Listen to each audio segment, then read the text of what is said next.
This is the Bevo Buckets podcast on the Burn Orange Pop Sports Network. I'm Will Iger here with Ryan Hopper, and we are back after taking a little hiatus during winter break.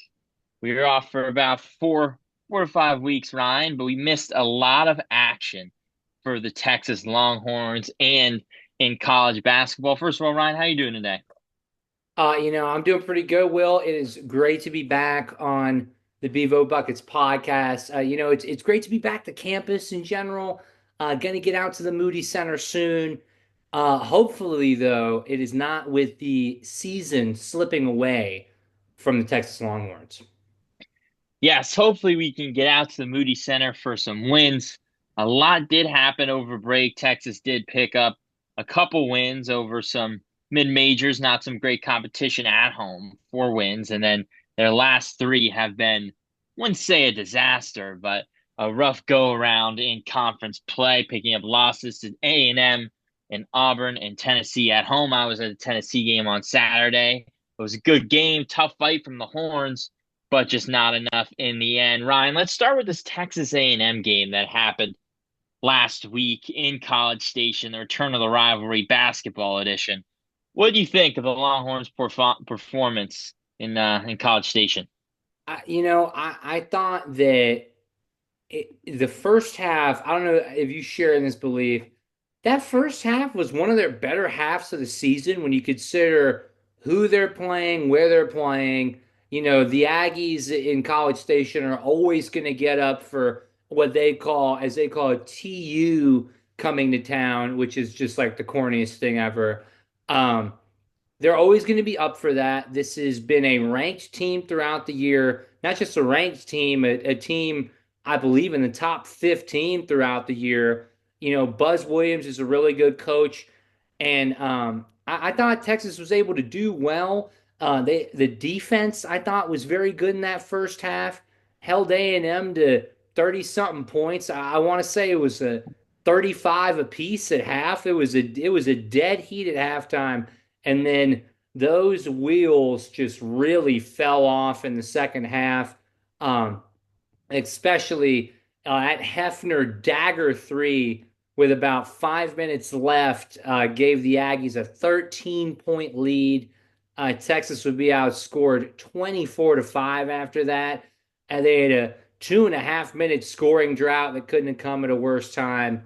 It just seemed like they spiraled, and it seemed like the shot selection got progressively worse. Yeah, in the first half, the Horns, I thought, really kept to the game. In fact, I thought you could even argue that the Longhorns outplayed the Aggies down there in College Station. They were off to a good start. And in the second half, as you said, things just started spiraling. And the one thing that I find interesting is I don't think this A&M roster is talented or even, I mean, it's a talented roster. I wouldn't say they're as talented as Texas or even more talented than the Longhorns. Yet they just played so much harder than them, it felt like. I don't know if it was the boost from the home crowd. I know Buzz Williams, he always gets his players to go. Maybe Buzz throwing a little bit of extra energy there for the Aggies.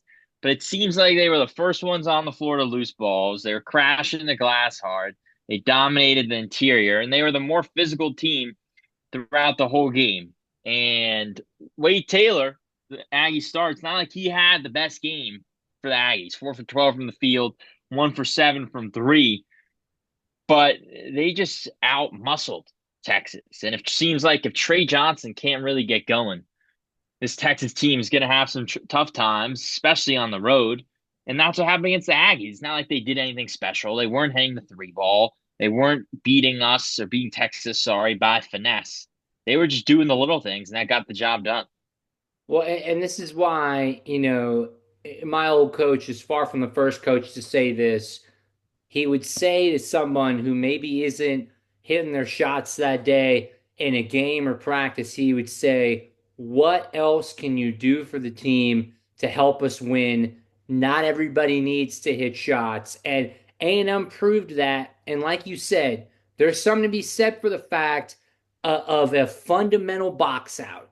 There's something to be said for good help defense, forcing that kick out, make them make the shot. There's something to be said for being the first guy on the floor, there's something to be said for scrapping for loose balls. And those don't always show up in the stat sheet, but they're so key in a basketball game. And I think you make a great point about the talent. Unlike what we'll get to with Auburn and Tennessee, there is not some gulf in talent between A&M and Texas. Like you said, you could argue Texas is more talent. I know A&M would have killed to pick up a guy like Kaluma in the transfer portal, and he'd immediately be, I'd say rivaling Wade Taylor as one of their main players. Um, and you said Wade Taylor, disappointing shooting performance from him, disappointing shooting performance from the Ags in total. I believe they went 2 for 19 from behind the arc, and yet they beat Texas by 20 points. I understand it spiraled at the end. It was more of a, wouldn't you say, a 10-point ish game. But this is why, come back to this concern. I'm no expert. I coached a freshman team once. I played at a decent high school level. This is a coaching mismatch. You can't tell me that with when you're shooting 2 for 19 from behind the arc and you win by 20, something is happening on the bench here. And you got Buzz Williams, veteran of the game. A&M is a top 10 defensive unit according to KenPom. Virginia Tech, when Buzz Williams was there, was regularly up there in the defensive metrics. And that's how you make a team greater than the sum of its parts. Where Texas, I think, tries to coast on its talent and has just frankly not gelled yet.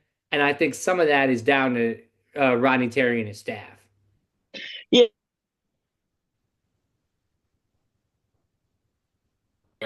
Texas struggled at the start of the year, especially gelling as a team. And once they got more into conference play in a tough Big 12, and as the season went on and got closer and closer to March, Texas actually improved and got a lot better.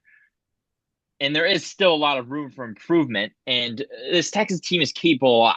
I think that both of us, we're not saying that we see this from the Horns every game. This lack, not to say lack of effort, but let's say getting out hustled by a team like Texas A&M. It's not like you see that every night from the Longhorns. It's just, I think both of us and many other people in the Texas Longhorn community, other students, other fans, and people who cover the team have a high expectations for this team, considering the roster that is built and constructed by Rodney Terry. And so I think a lot expect more out of the Longhorns in a game where they play a team like Texas A&M in a game that they need to win, because they are going to see some tougher opponents in the SEC than A&M, especially on the road. And as we move on and talk about the schedule, a team who, yes, is definitely better than Texas A&M, but I think has a somewhat comparable roster to the Longhorns is Auburn. And Auburn came to the Moody Center last week, and they beat the Horns by 5, but they really dominated the game. Unlike the Aggies in the second half, they got done from the start, and Janai Broom and company really had a field day in the interior and the paint, on defense, and in many other aspects of the game. And although Arthur Kaluma kind of was coming out tonight with 34 points, it just wasn't enough for Texas. So moving on to their matchup and loss against Auburn last week, anything notable you take away from that game, or positives, negatives, any other kind of important points to recap, talk about? Well, I would say that you mentioned the glass. You and I had this concern. I think our first podcast was after the opening night Ohio State lost, but I think you and I would have had this concern before the season tipped off. This team is not big enough. They just aren't. Um, they get worked on the glass, and sometimes, I'm not, despite what I just said, obviously you're completely right. They have had some great effort moments, some great effort from Kendall Weaver, a guard who loves the Energizer Bunny, who loves to hit the glass. But the fact is, you know, it's like relying on forwards and centers to get you into your offense and distribute. That's a guard's job. Rebounding is the front court's job, and Kaluma's good at it. That's about it. I mean, they got out rebounded by 7 against Auburn, much more so in that first half. They got out rebounded by 10 in College Station, which is part of why that game was so lopsided. They had lots of putback opportunities. Um, and we got a guy like Broom down there. You got to keep him off the glass. You can't let him get easy points. That's barbecue chicken for him every time. Yes, sir. And he had a field day on Kane Shedrick, Sarico Nyema, and company. And yeah, I look at Broom and his size. Yes, he's one of the best players in college basketball and the SEC. It's not like they face someone like Frank Opara on Tennessee, and Opara's not as skilled as a Broom, but you could just tell on the floor he's a lot bigger than Kane Shedrick. I don't think Broom is a ton bigger than these Texas big man. He just kind of did his thing, and I guess that speaks for himself, considering he's one of the best players in the SEC at 2012, averaging 18 and 10 on the year. But at some point, you got to look at maybe a double team. You got to help Shedrick out down low. He got in foul trouble and foul trouble early, picked up 4, did not foul out, but couldn't really get into a rhythm offensively because he had to focus on Broom. But there's small adjustments like that I think could be made for Texas to stop some of these star players. And on top of that, you got to prevent the opposing team from getting the free throw line. A big thing of that A&M game is they had 17 free throw attempts in the second half. Janai Broom, he had 15 free throw, or sorry, he had 7 free throw attempts in this one against the Horns. And a lot of that stems from the lack of size and paint that you were talking about, the 28 points in the paint for Auburn, the 20 second chance points for them, 12 offensive boards, small stuff like that on defense. Auburn had 10 blocks. So Texas might need to take some stronger takes to the rim. Um, and a lot of adjustments need to be made on the interior for the Longhorns. That being said, shout out Arthur Kaluma. He had a big night, 34 points, a career high, 12 for 16 shooting, 5 for 6 from three. What did you see from Kaluma Hop against Tigers last week? Well, I thought he had a great game. I mean, that I feel like you said it was his coming out party, and it was. But I want to say he had a earlier game where he also dropped 30. I'm pretty sure that's his second 30 piece of the year. Um, this is what you're looking for. I mean, this dude was 5 for 6 or 6 for 7 from three. Either way, very efficient from the 3 point line. That is the efficient volume shooter that Kaluma has been throughout his 5 years in Division One college basketball. He's a great rebounder, 12 for 16 from the field. He was the spark of that second half turnaround, 3 level scorer, even getting the mid range in there. We know he's got the rebounds and the putbacks and a few post moves by the rim. I want to say he broke out a really beautiful drop step. If not against Auburn, it was in the Tennessee game. Love to see that. I love to see the post moves. Maybe we'll get a dream shake next. Who knows? I really like Kaluma as a player. He may not be as talented as Trey Johnson, but right here, right now, if I'm building a college basketball team to win right here, right now, and I could only pick one Texas Longhorn, I probably would pick Arthur Kaluma. Um, yeah, I really like him as a player. Stretch four, but I gotta get one other shout out in from the Auburn game. It was kind of Jordan Pope's coming out party in that second half. 17 of his 19 were in the second half. Good to see that. It looked like he was kind of taking a back seat to Julian Larry and backcourt duties. And we need to see, Texas needs to see a renewed Jordan Pope full of confidence, the likes of which we've seen throughout his career. Yeah, Jordan Pope looked great against Auburn. He looked good in the second half against Auburn. He looked good against Tennessee, especially down stretch. Had a couple key shots.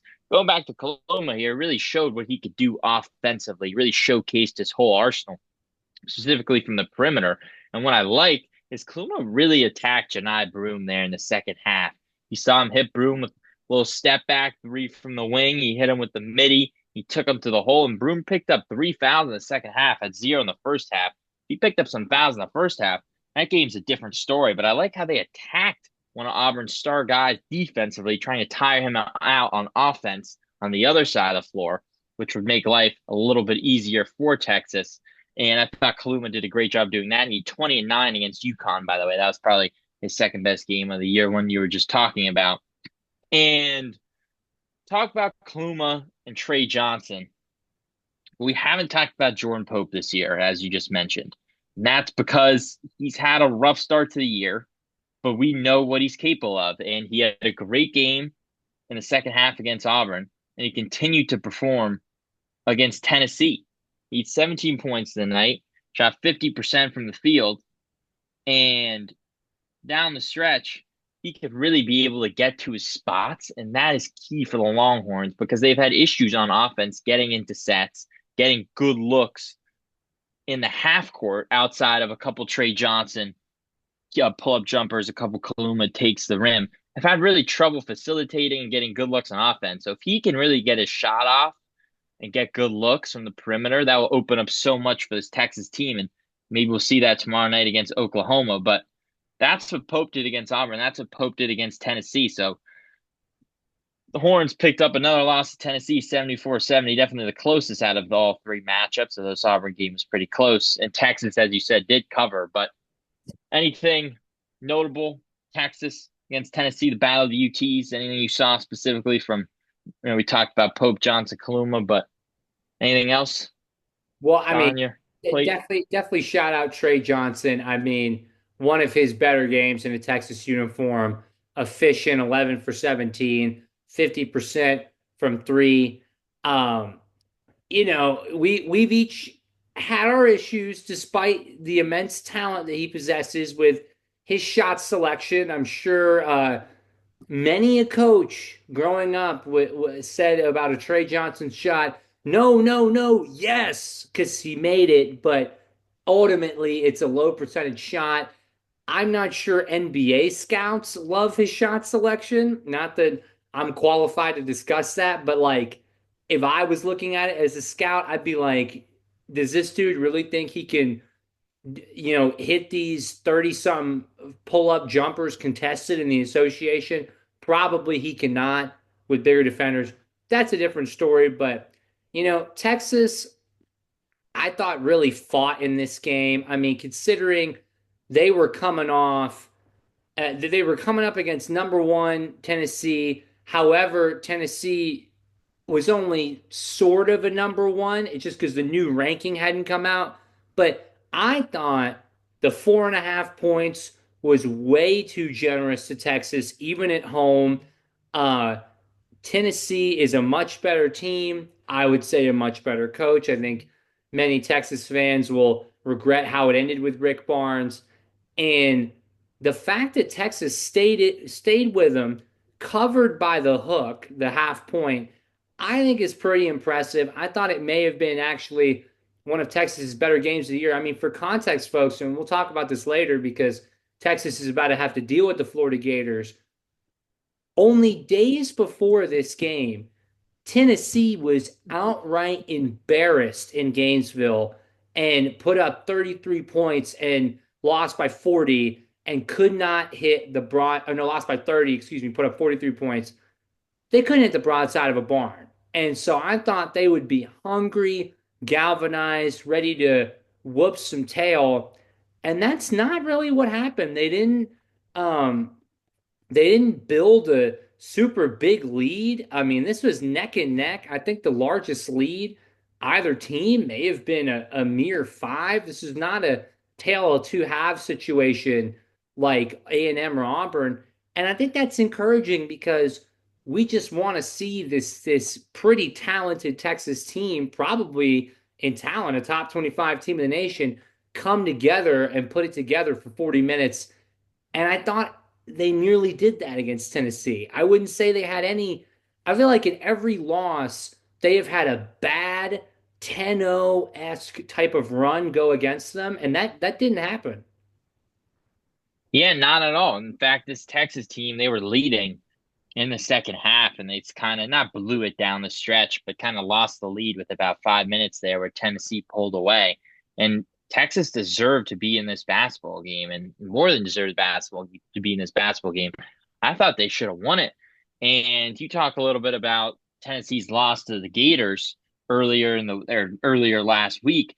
It's a lot harder to beat a team after they get absolutely destroyed the previous game, and it's a lot harder to even beat a Rick Barnes led team after a loss. So you're talking about a Tennessee team that's not only full of talent, but that also is coming off a brutal loss to another top 10 SEC team in the Florida Gators. And Texas, I thought, was just a couple plays away from winning this basketball game. I was there. Moody Center got rocking late. It was a little bit quiet early on, but it started to fill up later, as it always does. And it got a little bit rocking. And it was the Trey Johnson show for most of the game. And Ryan, you talked about how most coaches, they'd be shaking their head, hands and face, complaining after the shots he took. Every time he put a shot up in that second half of that game, I felt the same way. I was like, what on earth are you doing? And then somehow Johnson finds a way to make the shot. And it's just pretty spectacular what he can do right now. He's one of the most talented players I've seen since growing up um, on the Texas Longhorns team. And he might be one of the most talented players in college basketball. Bleacher Report just released its 2-round mock draft and has him going ninth to the Chicago Bulls. I think he maybe go even earlier than that. We'll see. And then a couple of key plays down the stretch I was talking about. Well, missed free throws. Jason Kent missed a free throw down the stretch, a really bad miss. And Jordan Pope missed a free throw. And you're playing that possession game down the stretch when you're down two or down three. I mean, free throws matter extremely important in college basketball, but even in those last 5 minutes, that's where they're even more important. And that Texas just cannot hit those free throws. And that was kind of the game. And Zakai Ziegler, the 4-year starter, the senior from New York, really got the job done for Tennessee down the stretch. He orchestrated this Volunteers offense. He wasn't really a huge factor in the game from what I could see, first half, first 10 minutes of that second half. But that last 10 minutes, he was just dominating the Horns, specifically getting Jordan Pope in mismatches on switches. Ziegler even looked big in the paint compared to Pope when he was getting that switch down the stretch. And he controlled the show for Volunteers. And hopefully we can see Pope do that for Texas later on in the year, because that was the difference in this game is second half execution difference between Ziegler and what Texas ran in those last 5-10 minutes of that basketball game. And I would agree. And real quickly before we look ahead to Texas's two huge conference games this week, um, I thought they did a pretty good job with one of the conference's better scorers in Chaz Lanier. I mean, he played 34 minutes, 3 for 11, 2 for 6 from behind the arc, 10 points. He got 3 personal fouls. I thought they did a good job keying in on him. He's been a threat, scoring threat throughout the year for Tennessee. And you did mention the charity stripe, and obviously the free throws hurt more late in the game. But I feel like you got to remember that they all count the same. And actually, Tennessee was 14 for 20 from the charity stripe, whereas those 3 missed free throws late were Texas's only misses at 11 for 14. But I understand why you say that. Behind the arc hurt Texas a little bit, 7 for 25 when compared to the Vols, 10 for 23. But ultimately, I think this is one of the first bigger games where I could say I'm proud of this team and their effort. They had no Kendall Weaver against a really good offensive team. And I thought they showed fight and they stayed in it. And I guess really against some of the conference's elite at home, again, especially on the road, they could show fight here in Gainesville this weekend.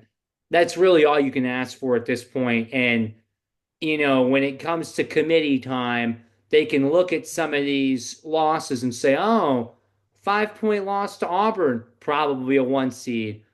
A 4-point loss to Tennessee, probably in the running for a 1 seed.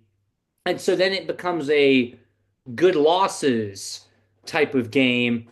And so it's not the end of the world. But moving on, what could be the end of the world, though, after these 3 losses to open up conference play, the Horns sit in the cellar of the SEC standings alongside some usual suspects, LSU, South Carolina, not traditional basketball powers, but also Texas down there with 2 of its biggest rivals, Coach Cal and the Razorbacks, and Oklahoma. And now, as we look ahead to the first men's basketball edition of the Red River rivalry in the SEC tomorrow night in Norman, how you feeling coming into this one, Will? Honestly, Ryan, I feel great about the Texas Longhorns' chances at pulling off a victory in this one. Now, am I nervous? Yes. I think there's a lot of cause for concern. I think this is a must-win game. If you're Texas, you cannot start conference play 0-4. And if you're Oklahoma, it's a must-win game for the Sooners as well, because they could start conference play 0-4 with a loss here to Texas as well.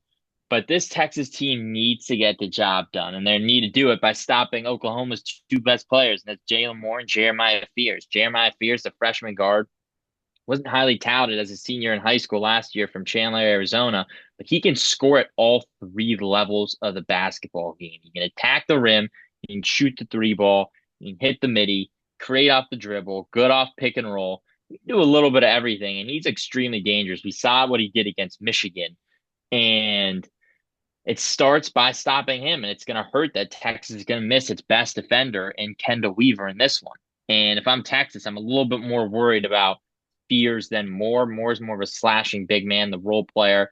I expect Arthur Kaluma to match up against him for the majority of the game. And I think Kaluma, you could argue, even has the advantage over Moore, maybe not from a defensive perspective, but from an offensive side of things. So we'll see. And last but not least, this Oklahoma team has been struggling as of late, as we said, starting the conference off 0-3. Um, and they got whomped by Alabama. They lost to A&M without one of their best players, Wade Taylor, and it's not a good start for both teams. But I think Texas has the advantage here in Norman tomorrow night. What about you, Ron? I would tend to agree. And then a quick point on that A&M game. They lost A&M close by two. I believe this was in Norman, but again, A&M did not have their leading scorer and by far their best player, Wade Taylor the fourth. Um, and they did get a career high 34 from Zurich Phelps, but Oklahoma got 34 off the bench from backup guard Bryson Goodine, and they still could not close the door on the Aggies at home. Um, the only thing you can say for certain about this matchup, Will, is that one team will get its first SEC victory in school history. Um, I too am leaning towards Texas, but it's just hard to trust this team. I mean, they're going on the road, very hostile environment, similar to College Station, not nearly the coach or the team up there at Norman that they have in College Station, but I'm a little nervous. Yes, they got walloped by Alabama, but with how Alabama shot that day, I'm pretty sure they would have walloped Texas in Tuscaloosa as well. Not a great loss in Athens, but Georgia's been unexpectedly frisky this year. Beat them by 10. And if OU shoots like they did in Athens, Texas should be in good shape. They're only 38% from the field, 26% from three. And you made the point about Fears. Fears is good. Jalen Moore is good. But Fears is prone to turning the ball over and is a very inefficient 28% from three this year. This is one the Longhorns have to have. Um, I think that two out of the three of Pope, Johnson, and Kaluma will have a big game. Um, I think Shedrick needs to go out there and set some hard screens. I've had some quabbles with him. There's been some illegal screens. Sometimes he kind of and then like doesn't really get into it, man. Like you're the center, you're not out there for scoring. He needs you hitting the glass, needs you setting hard screens. And so with that, quick score prediction. Um, I'm gonna say somewhat convincing Texas 77, OU 68. I'm gonna go Texas 73, OU 69. I think that's the pick. I think I'm rocking with the horns. You mentioned Bryson Goodine 34, by the way. His second most high scoring game this season was 12 points against Alcorn State. Um, and they still weren't able to get the job done. So, hey, we'll see if Texas can shut down Goodine, Moore, and Fears tomorrow night. Moving on, I think the tougher of the two matchups this week for the Texas Longhorns, which you can definitely agree on, will be on the road against the number 5 Florida Gators in Gainesville. As we said, it's been nothing short of year controversy for the Gators, considering everything that happened at the start of the year. But this Gators team has been spectacular, led by Todd Golden and company. And Hop, this could be a very tough matchup for the Horns. Might be their toughest of the season, maybe of the SEC, you could argue. And they're heading into the O'Connell Center. If they lose to Oklahoma, it might not be a pretty one on Saturday against Florida. I mean, even if they don't lose to Oklahoma, I'm not sure this is going to be a great outcome. I would make the case that this is their toughest game of the year. Going to Aggie Land is tough, and Texas didn't come out well from that. Auburn and Tennessee, who were each second and first in the nation in the AP poll at the time, at home are tough, but that's at home. This is a top 5 game at the number 5 Florida Gators.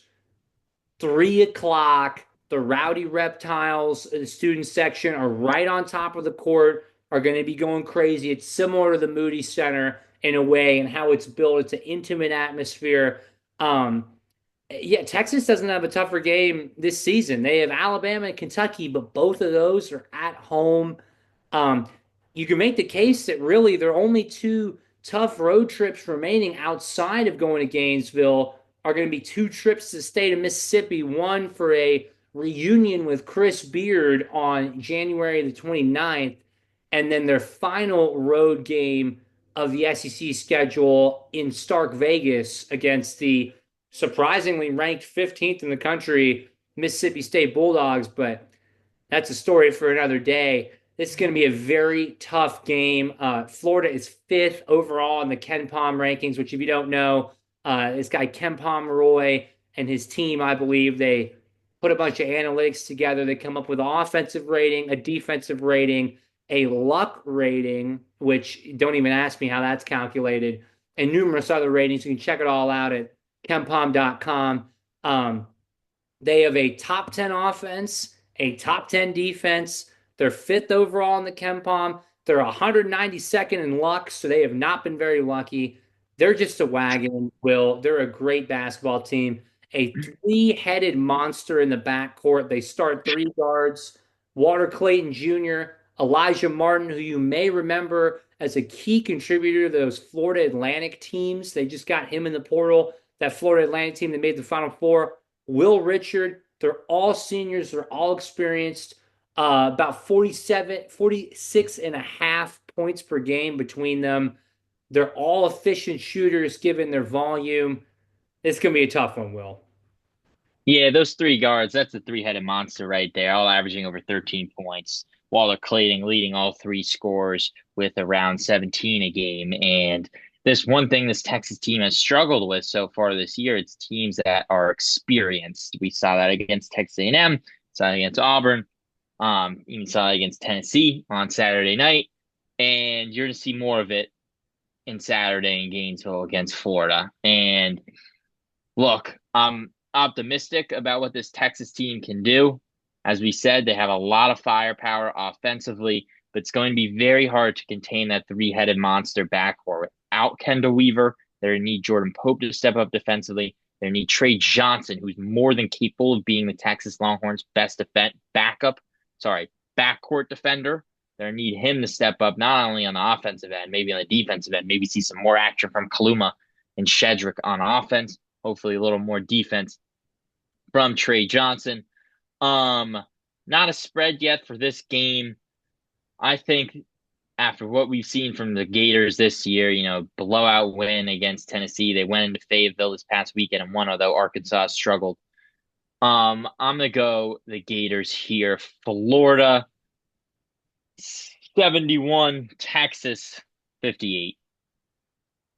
That's kind of how I'm thinking. I don't think that Texas will get walloped the way and Tennessee did. I mean, Tennessee, God bless them. They hit 4 field goals in the first half. It was a brutal shooting performance. I mean, it's something to be said before I give my prediction. Florida will likely extend its 11 game its home winning streak to 11 tonight with a victory over unranked Mizzou. Gators are 10.5 point favorites. I'm honestly a little surprised they're not favored by more. They're not undefeated, however. It's worth mentioning they lost a shootout in Rupp Arena to a very good Kentucky team, 106-100. Kind of tough in college basketball. You score 100 points and your only loss, and you didn't win. I mean, that's tough. An interesting fact also about the Tennessee upset: UF became the first school to win by 30 plus points over an AP #1 opponent in both football and basketball. Very interesting. Always been a well-rounded athletic department over there. Um, with that being said, I think the three-headed monster would have caused Texas problems anyway. Without the Energizer Bunny, Kendall Weaver, it's going to be even tougher. Trey Johnson, I think the only reason Trey Johnson isn't going to play all 40 minutes is because there's going to be a little bit of garbage time at the end. I'm going to go with um, I'm gonna say pretty lopsided. I'm gonna go with 81. I'm gonna go with 81-62 Gators. That'll cover whatever the spread is. I think it's gonna be a convincing victory.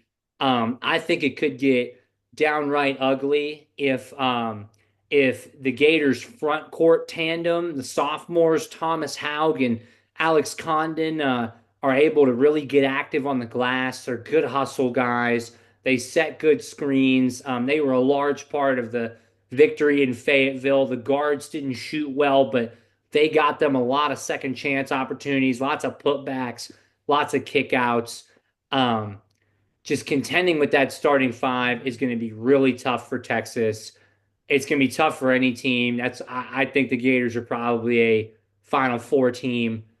So yeah, I'll take the Gators by about 20.